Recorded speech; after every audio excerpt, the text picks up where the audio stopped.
Coba deh lu bayangin situasi ini ya. Lu lagi stase pediatri nih di sebuah puskesmas. Nah, di depan lo tuh ada bayi usia 8 bulan. Riwayatnya keterlambatan motorik. Terus bayinya ini lagi nangis kejer di atas matras. Duh, kebayang sih pusingnya. Iya kan? Di sebelahnya tuh ada ibunya yang udah kelihatan stres banget. Terus neneknya dari tadi ngeliatin lo dengan tatapan curiga dari ruang tunggu gitu. Horor banget tatapan nenek-nenek di puskesmas itu. Parah. Sementara lo sendiri udah keringatan di balik baju seragam, lo sibuk ngelakuin stretching, fasilitasi gerakan secara pasif ke bayi itu, tapi jujur aja di lubuk hati lo tuh lo tahu kalau cara ini sebenarnya nggak bawa perubahan yang signifikan buat bayinya. Itu skenario yang lumayan bikin jantungan ya buat Visio muda. Tapi sayangnya itu realitas sehari-hari di lapangan kita sih. Tepat.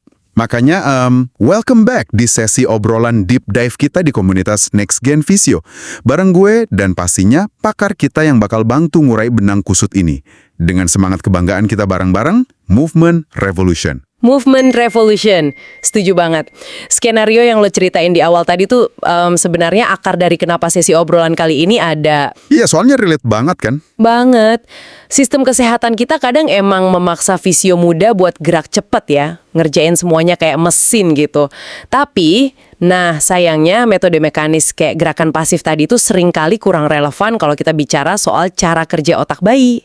Maksudnya kurang ngena ke perkembangan otaknya gitu ya? Betul, makanya dari ini fokus kita adalah membedah satu framework pendekatan yang namanya Start Play atau Sitting Together and Reaching to Play. Oh, start play. Oke. Dan kita nggak cuman bakal ngawang-ngawang bahas teorinya aja nih, tapi kita bakal cari cara ngehack metode ini biar bisa lo eksekusi dengan mulus di realita puskesmas Indonesia. Yang kita tahu sendirilah alatnya serba terbatas kan? Bener banget. Nah, biar kita punya pijakan yang sama dulu nih ya. Gua mau narik mundur sedikit. Kalau kita ngelihat data di lapangan, kasus bayi dengan keterlambatan motorik di Indonesia ini kan lumayan tinggi ya. Iya, cukup mengkhawatirkan angkanya. Nah, pertanyaannya, apa sih dampaknya kalau intervensi kita tuh cuma sekedar screening doang, kayak nyatet di buku terus langsung dirujuk tanpa penanganan yang benar-benar tepat sasaran di level dasar gitu? Wah, dampaknya jauh lebih besar dari sekedar anaknya jadi telat jalan ya. Kita harus paham dulu urgensi periode umur 0-3 tahun. Golden age itu ya maksudnya? Iya, atau istilahnya critical window.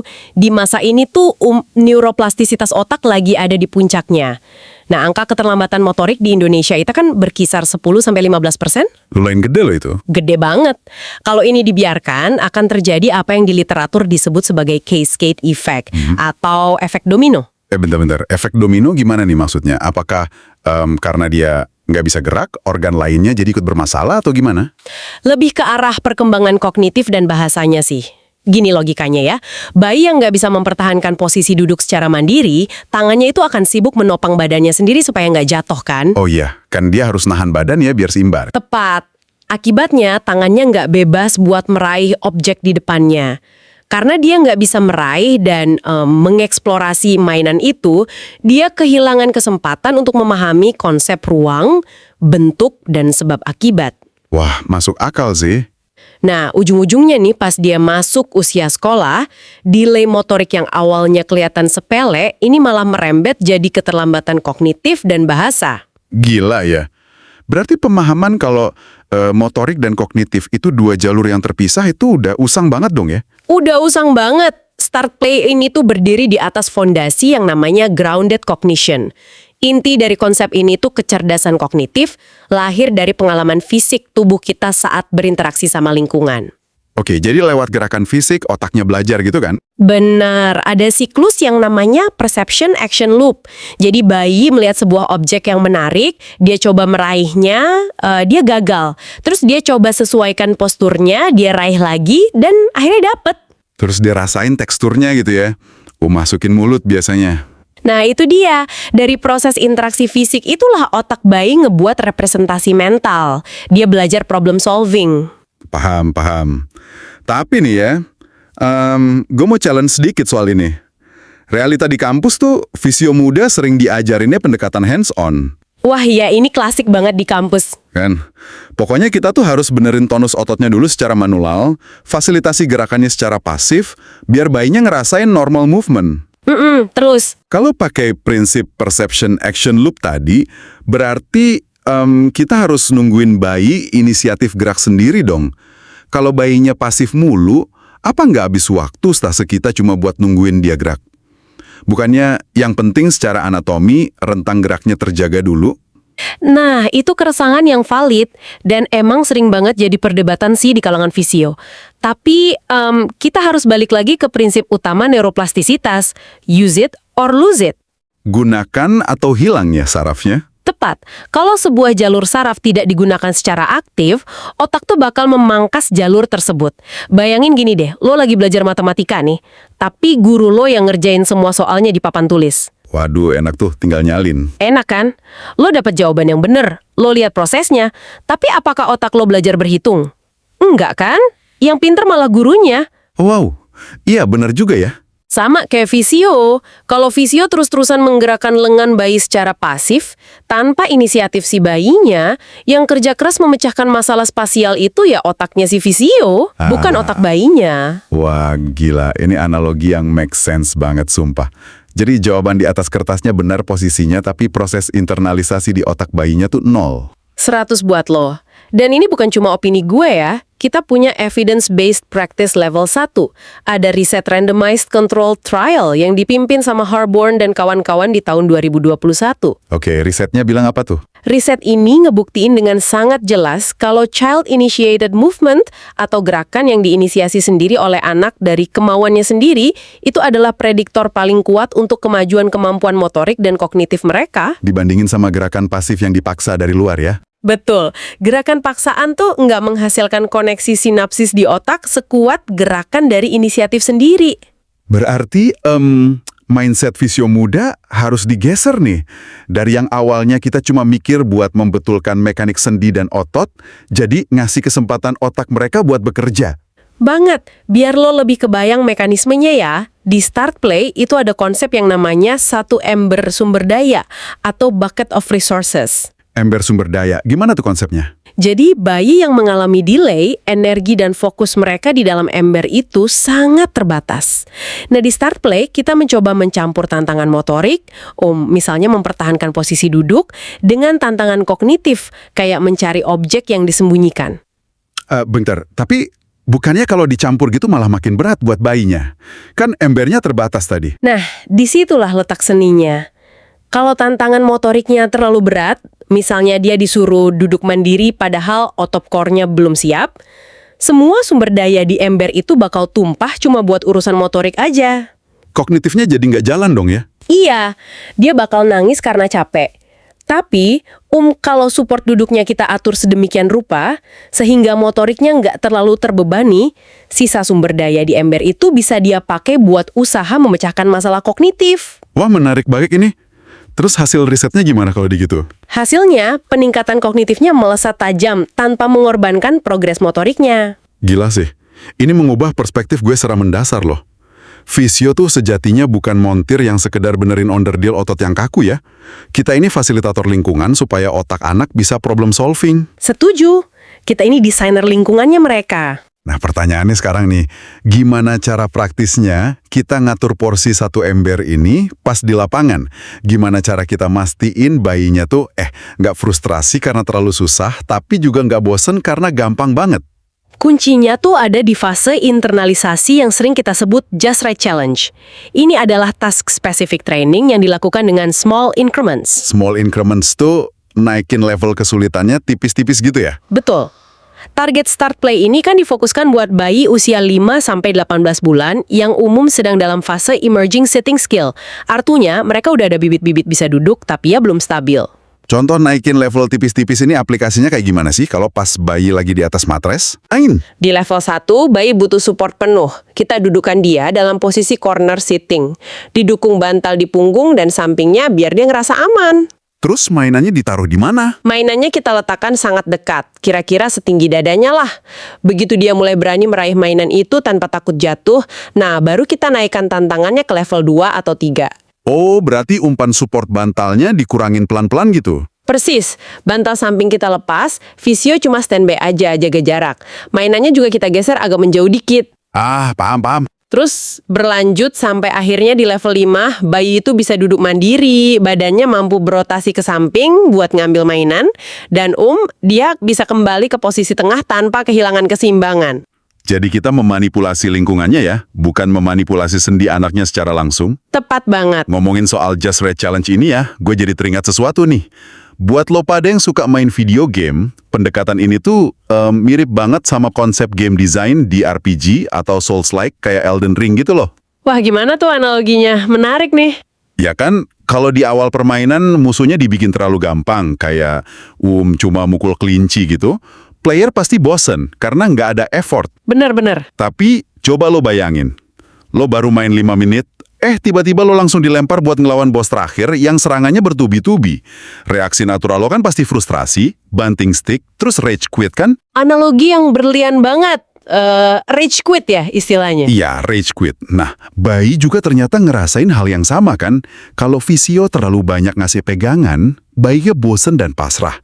Tapi kalau dia disuruh duduk sendiri padahal kontrol tubuhnya belum sanggup, dia bakal ketakutan, merasa terancam jatuh, lalu ujung-ujungnya nangis dan rage quit dari sesi terapi. Asli itu pas banget. Tugas utama kita ternyata menjadi level designer buat lingkungan bermain anak ini. Biar mereka betah main, tapi tetap ada challenge-nya. Bener. Ngomong-ngomong soal desain level dan challenge nih, kan lagi ngetren banget ya di kalangan Gen Z sekarang soal red flag, green flag. Oh ya, yang di TikTok itu ya. Sering lewat tuh di FYP gue. Nah, mumpung lagi bahas ini, gue mau ngasih lo intermezzo challenge dikit nih. Kita main red flag atau green flag versi intervensi fisioterapi anak. Lo dan fisio muda yang lagi dengerin, coba tebak ya. Ini red flag yang harus di-cancel atau green flag yang fisioable banget. Wah, ayo siapa takut, gue siap. Buat yang dengerin ikut jawab dalam hati ya. Oke, skenario pertama nih. Menggerakkan lengan bayi secara pasif buat ambil mainan supaya sesinya cepat kelar. Red flag atau green flag? Red flag parah, cancel. Ingat prinsip tadi, harus child-initiated movement. Kalau pasif doang, otaknya nggak belajar. Mantap. Lanjut ya, skenario 2. Pakai mainan kerincingan yang sama persis di jarak yang sama tiap minggu biar bayinya cepat hafal gerakannya. Red flag atau green flag? Red flag dong. Otak tuh butuh variasi biar nggak autopilot. Variable practice bro. Kita harus ubah jarak atau teksturnya biar problem solvingnya jalan. Wah bener banget sih. Terakhir nih, ngurangin pegangan atau feeding support pas bayi udah mulai kelihatan stabil duduknya. Nah, kalau ini green flag abis, menikahable. Maksudnya sangat fisioable. Bantuan terbaik kan, bantuan yang pelan-pelan menghilang. Haha, bisa aja loh. Fisio muda yang dengerin pada bener semua kan, tebakannya? Ini membuktikan lo udah pada paham nih sama framework besarnya. Ya ampun, seru juga ya.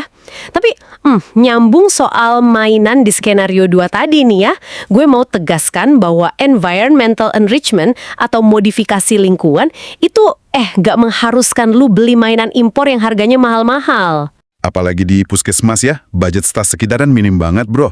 Kadang suka gengsi kalau alatnya nggak kelihatan profesional. Padahal otak bayi tuh gak peduli sama merek mainan loh. Otak bayi cuma butuh stimulasi indera. Lo pakai botol air mineral kosong yang diisi beras sejumput aja tuh udah bisa jadi alat untuk melatih sistem auditori dan motivasi dia buat reaching. Oh, bener juga. Suara berasnya itu yang bikin penasaran ya? Iya. Atau potongan kain perca batik dengan warna yang kontras, itu bisa jadi stimulasi visual yang bagus banget. Gampang dicarinya juga kan, kain perca? Banget.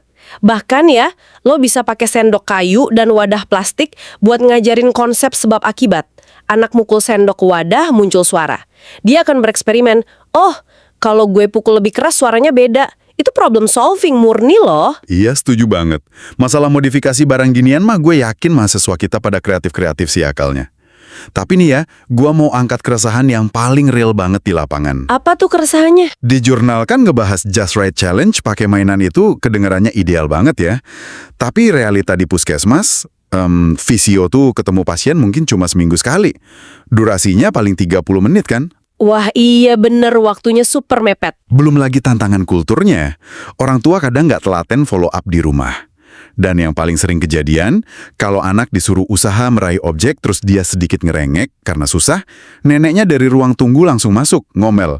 Aduh, cucu gue diapain sih kok nangis? Valid. Kejadian banget ini. Kan, kalau ekosistemnya begini, gimana coba Star Play bisa jalan mulus? Nah, pertanyaan lo ini mengantarkan kita ke fase paling krusial, fase implementasi. Jawabannya ada pada pendekatan Parent Coaching Center. Coaching orang tua nih maksudnya? Iya, Start Play ini menyadari banget bahwa pertemuan seminggu sekali di klinik itu nggak akan mengubah arsitektur otak bayi secara signifikan. Fisio bukanlah penyembuh utama di sini. Terapis 24 jam yang sebenarnya adalah orang tua si bayi itu sendiri.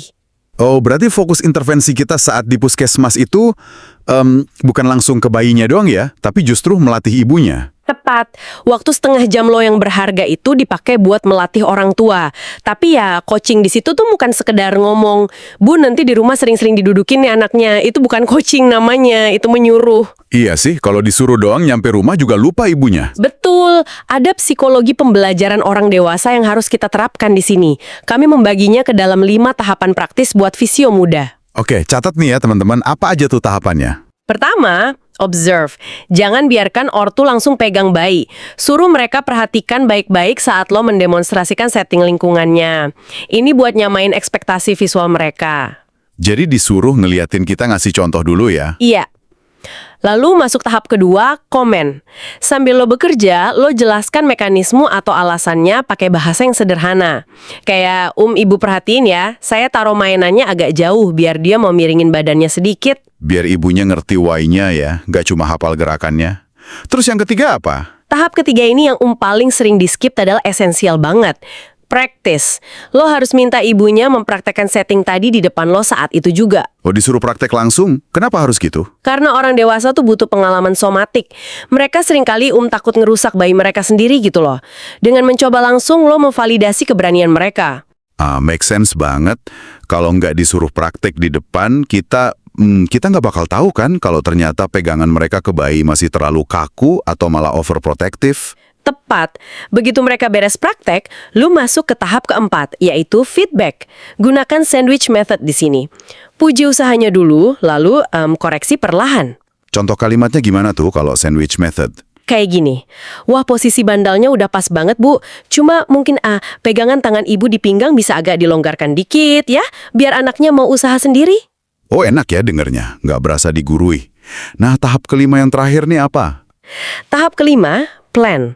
Lo diskusi untuk bikin rutinitas. Jangan jadikan terapi ini beban baru buat mereka. Tanyakan aja, kira-kira di rumah latihan kayak gini paling gampang diselipin pas lagi ngapain ya bu? Oh, digabungin sama aktivitas sehari-hari gitu ya. Tapi nyambung soal omelan neneknya tadi nih yang nggak tega kalau cucunya nangis. Ini ngadepinnya gimana pakai 5 tahapan tadi? Nah, fisio muda harus mahir nih mengedukasi perbedaan jenis tangisan anak. Kita harus kenalkan konsep errorful learning. Errorful learning? Apaan tuh? Lo harus edukasi ortunya.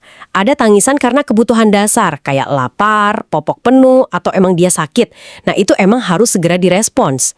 Tapi, ada juga tangisan karena frustrasi saat dia mencoba memecahkan masalah spasial. Tangisan karena lagi usaha gitu ya? Iya, anak lagi mikir keras nih, tangannya belum nyampe.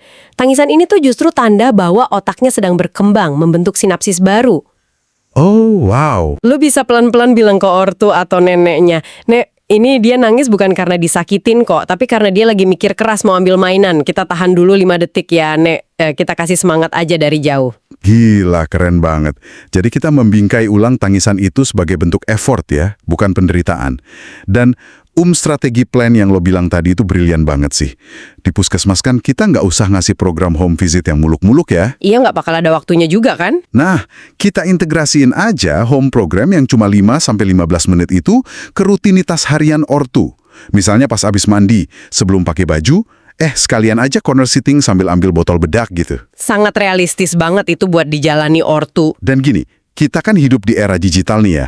Menurut gue, Fisio Muda tuh bisa ngehack keterbatasan SDM Puskesmas pakai WhatsApp. Pakai WhatsApp gimana tuh idenya? Ya kan, kalau nggak bisa home visit, minta aja ortunya kirim video durasi 15-30 detik waktu anak lagi main di rumah. Terus, dari situ Visio Muda bisa monitoring dan ngasih feedback singkat via chat. Benar, benar. Ini ngebangun akuntabilitas ortu, tapi tetap sustainable banget buat tenaga kesehatan kita yang sibuk. Itu adaptasi sistem yang sangat tajam loh, menggabungkan telemonitoring sederhana dengan coaching. Tapi ingat juga nih buat Visio Muda yang lagi stase, lo juga terikat sama sistem administratif puskesmas yang nggak bisa lo abaikan gitu aja. Oh, ini pasti ngomongin soal paperwork dan buku KIA itu ya? Iya jelas, lo harus pandai mengintegrasikan pendekatan klinis lo dengan program pemerintah. Gunakan kuesioner pra-screening perkembangan atau KSPSP yang ada di buku KIA Anak sebagai data baseline assessment lo sebelum lo masuk ke intervensi Start Play. Biar datanya sinkron sama Posyandu ya? Betul. Lo juga harus berkolaborasi sama kader Posyandu terkait SDIDTK ya. Dan pastikan fidelity atau tingkat kepatuhan lo terhadap checklist metode ini tuh minimal 70% lah. Maksudnya kepatuhan metode tuh kita beneran nerapin prinsip Start Play. Iya, buktikan lo bikin modifikasi lingkungan dan buktikan support lo makin lama makin berkurang sesuai progres bayi. Oke. Nah, karena lo udah nyinggung sistem puskesmas nih, ini ngebawa gue ke satu isu gede yang paling sering masuk ke DM mahasiswa. Wah, masalah CI ini pasti. 100% bener. Gimana coba, kalau clinical instructor atau CI kita di puskesmas itu senior banget, dan beliau tuh berpegang teguh sama teknik lama kayak NDT, Neurodevelopmental Treatment. Iya, paham yang fokusnya di tonus otot itu kan? Kan? CI ini maunya kita pasif, fasilitasi tonus dengan ketat. Beliau nggak kenal sama framework Start Play yang hands-off dan fokus di kognitif ini. Nah, kalau mahasiswa ngotot pakai gaya baru, bisa-bisa dinilai nggak nurut, terus nilai stase kita hancur. Gimana nih navigasi konfliknya? Ini klasik banget emang. Ketegangan antara paradigma lama dan evidence baru. Tapi solusinya adalah kolaborasi cerdas, bukan konfrontasi atau ngerasa kita yang paling benar. Jadi kita jangan langsung nantang ya? Jangan dong. Kita harus fair. Pendekatan lama seperti NDT itu bukan sesuatu yang buruk loh. NDT punya fungsi yang sangat spesifik, terutama dalam persiapan normalisasi tonus. Persiapan normalisasi tonus gimana tuh aplikasinya? Bayangkan gini, lo dapat kasus bayi dengan cerebral palsy tipe spastik. Ototnya kan luar biasa kaku tuh. Kalau tonus ototnya belum terkontrol, lo kan nggak mungkin bisa langsung mendudukan dia dan memicu active movement ala Start Play. Oh iya bener juga. Malah kesakitan anaknya nanti. Nah, disinilah letak integrasinya. Lo gunakan NDT atau bobat di menit-menit awal sesi, lo fasilitasi secara hands-on untuk merilis spastisitasnya, memanjangkan otot yang memendek, dan memperbaiki alignment posturnya. Setelah tonusnya lebih normal dan posturnya siap, baru kita lepas untuk mengeksekusi Start Play sebagai active movement-nya. tepat sekali. NDT itu menyiapkan perangkat kerasnya, nah Start Play menyalakan perangkat lunaknya buat problem solving si bayi. Keren banget analoginya. Terus, cara komunikasinya ke CI gimana tuh biar aman? Buat komunikasi ke CI Visio Muda tuh harus proaktif. Jangan nunggu ditanya dan jangan pernah berdebat tanpa dasar. Bawa jurnal randomized control trial level 1 dari Harborn yang kita bahas tadi. Print aja, baca, stabilo bagian yang penting. Terus nyampeinnya gimana? Biar terkesan menggurui senior yang udah puluhan tahun kerja? Dekati dengan nada diskusi yang sopan. Lo bisa pakai skrip kayak gini nih. Pak atau Bu, saya perhatikan teknik NDT Bapak Ibu sangat efektif ya untuk menurunkan spastisitas bayi ini di awal. Puji dulu ya depannya. Bener. Terus lanjutin. Saya baru saja membaca literatur evidence-based terbaru nih Bu. Bagaimana kalau setelah tonusnya stabil, saya izin mencoba memadukannya dengan modifikasi Just Ray Challenge untuk menstimulasi fungsi kognitif dan active movement-nya. Wah, halus banget mainnya. Senior yang profesional umumnya akan sangat mengapresiasi mahasiswa yang sopan, rasional, dan datang membawa literatur yang jelas kayak gitu. Iya sih. Kalau diformulasikan kayak gitu, konfliknya mereda dan pasien malah dapat penanganan paling optimal dari gabungan dua metode itu ya. Wah gila, daging banget sih ini obrolannya. Kalau kita tarik benang merahnya ya, hari ini tuh kita membedah sesuatu yang benar-benar esensial. Paradigma kita di pediatri ini tuh benar-benar bergeser loh. Bergeser gimana tuh menurut pandangan lo sekarang? Ya Visio itu ternyata bukan montir yang membetulkan sendi secara mekanis di ruang vakum gitu. Kita ini arsitek lingkungan. desainer game yang memfasilitasi bayi untuk mengenali batasan tubuhnya, mengambil risiko terukur, dan akhirnya memecahkan masalah di sekitarnya. Sebuah kesimpulan yang sangat solid, dan sebagai penutup nih, coba lo semua renungkan pemikiran provokatif ini. Apa tuh? Bayangkan 10 tahun dari sekarang saat lo semua udah jadi profesional di garis depan puskesmas. Bagaimana jika resep yang lo berikan ke pasien itu bukan lagi selembar kertas fotokopian yang berisi daftar gerakan senam kaku yang membosankan? Amin, capek juga nyuruh ibu-ibu senam kaku mulu. Melainkan, resep yang lo keluarkan adalah sebuah resep desain permainan. Sebuah rancangan modifikasi lingkungan spesifik yang lo custom untuk membuat otak bayi menyala karena ia berusaha keras mengeksplorasi dunianya sendiri. Bukankah itu masa depan profesi yang layak banget untuk kita perjuangkan? Wah, itu perspektif yang luar biasa membumi sekaligus visioner sih. Resep desain permainan. Buat lo para visio muda yang lagi dengerin, mulai besok coba deh aplikasikan mindset ini pelan-pelan pas lagi stase. Observasi tangisan bayi, cari just right challenge-nya, dan mulai edukasi ibunya. Dan ingat, jangan pernah berhenti buat terus upgrade ilmu lo.